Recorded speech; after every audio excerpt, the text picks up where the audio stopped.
All right, guys, this is going to be the first time this plate has come off since I bought the car.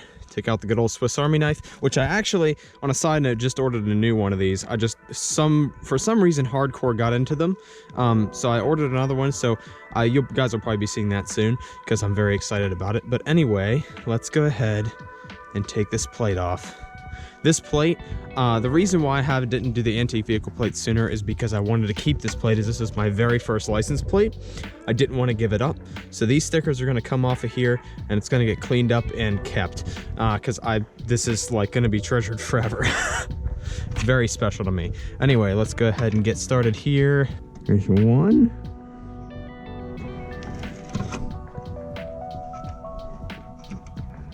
Struggling a bit here. That's not ideal. All right, the OG license plate is off. That's what it looks like without a license plate. That's the weirdest thing ever. I have not seen this car without a license plate, I think, definitely like 3 or 4 years. However, I honestly don't even remember how long I've had it. It's been a while. That's what the 944 looks like without a plate. That's wild. Oh, I'm so excited. Oh, I am so excited. Going from 31L249 to AV42090. That is so exciting. Oh, it looks so good on there. All the hype is real. And what's amazing about this, so if you live in West Virginia, you probably know that the registration renewal for like a standard license plate, like this guy right here, is $50 or like 51 something for a year. This antique plate, they go on a 10-year lifespan. They expire July 1st every 10 years. So this is 2025. The previous was 2015. So I got in it like, you know, towards the end. But either way, it's $14 for 10 years instead of $50 for one. So I'm saving an incredible amount of money, don't have to get my car inspected, and now I'm restricted on driving this so I don't drive it into the ground and it will last forever, which is what my plan is with this guy.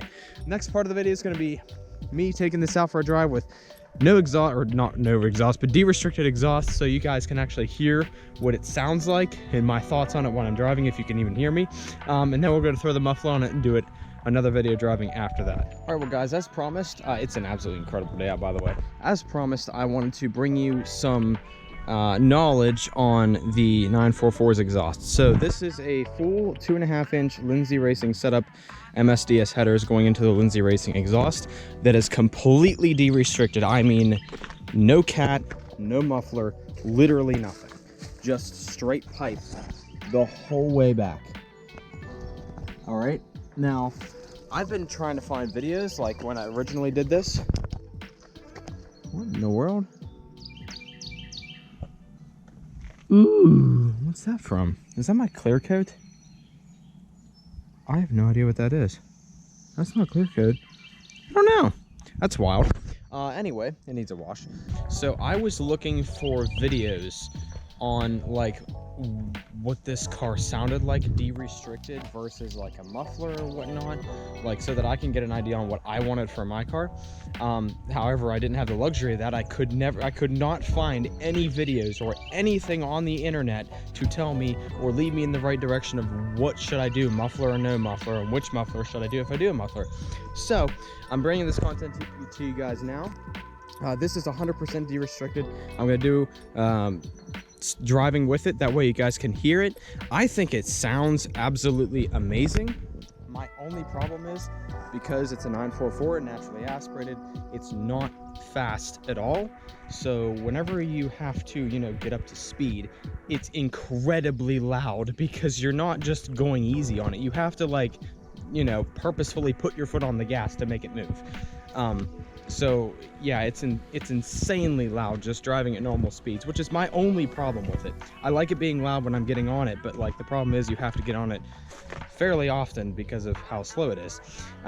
So yeah, let's go ahead and get some driving in, and that way you guys can hear it. And then I'm going to put the muffler on. I got the Borla XR1 Sportsman muffler from Lindsey Racing as well. Once again, this whole system is a 2.5-inch system, which is the stock size for the NA944. So let's go ahead and get to driving. That way you guys can hear what it sounds like for yourselves and hopefully make a decision if you guys are doing this to your car. So first, let's start off with the cold start. It's not really cold, it's nice outside. It's like 70 degrees, but it hasn't been running in 2 weeks, I think, so the battery very well may be dead.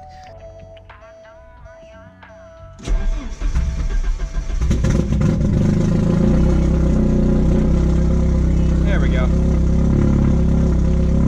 Yeah, it's not a super cold start, but you guys can kind of hear this is completely de-restricted, 2.5-inch exhaust, MSDS headers, everything. Absolutely no restrictions, no cat, no muffler, no nothing.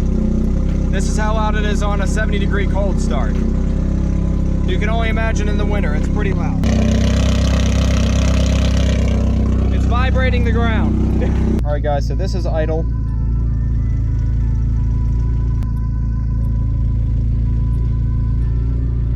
That's a warm idle. So let's go ahead and get her on the road now, that way you guys can see what it sounds like.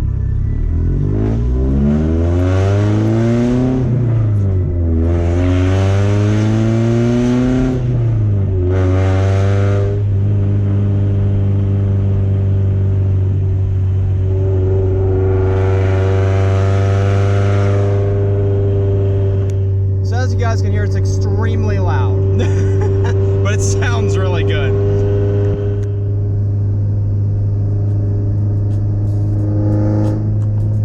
Been having a problem with the car running really hot, like it'll run towards the top of that temperature range.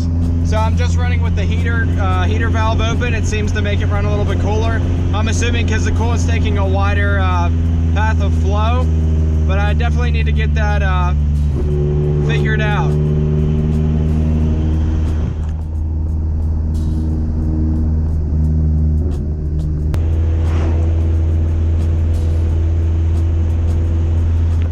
So just cruising, we're hovering around a good range. Realistically, it's not super loud right now.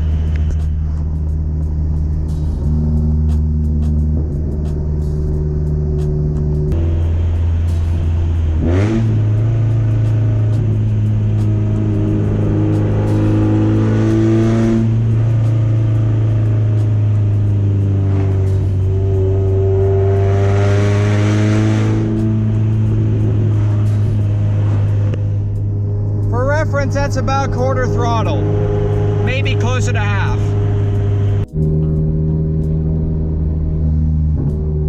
Does make some nice crackles.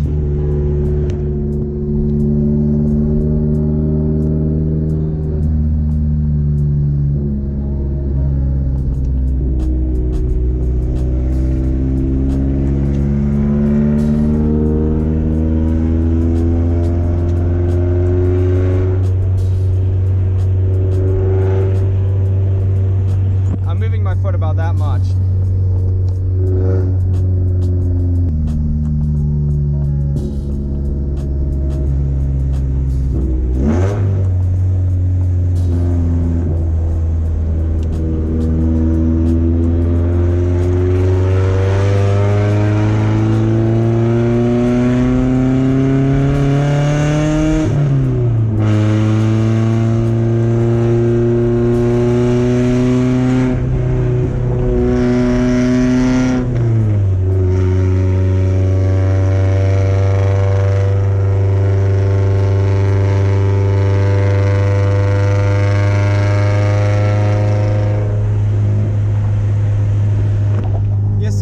It's just obnoxious just trying to go normal speed.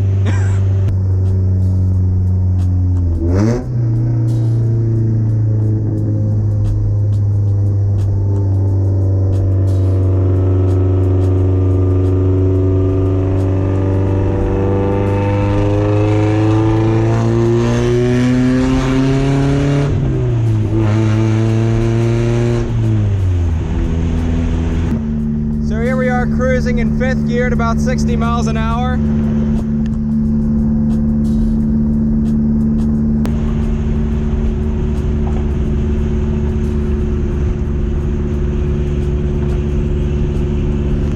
When I move the mic out of the wind, it drops below, it drops to like 78, 79 decibels.